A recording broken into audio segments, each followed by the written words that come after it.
There's nothing more intrinsic to Texas culture, heck, American culture, than football, or American football as non-Americans refer to it. Now, doesn't matter if you've seen a game or if you've watched any number of classic American football movies, there's one aspect of the game we're all very familiar with, and that's the huddle. You know what I'm talking about? We all gather around, that's where you plan the next play, but if it's a movie, perfect opportunity for a motivational speech, a quip or two, maybe a comedy beat, and break, we're back to the game.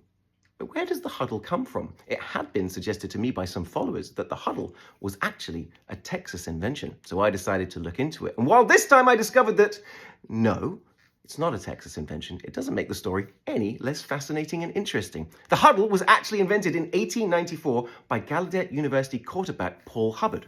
Why?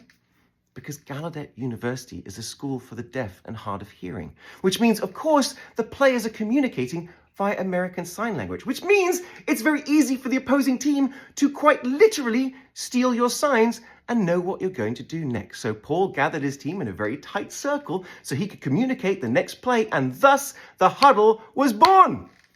Who'd have thunk it? I found that quite fascinating. And I also want to take an opportunity right now to say thank you to my Patreon supporters. If you like what I do, you want me to continue telling these stories or get out on the road around Texas, then maybe you should consider joining me on Patreon as well. I really appreciate all your support.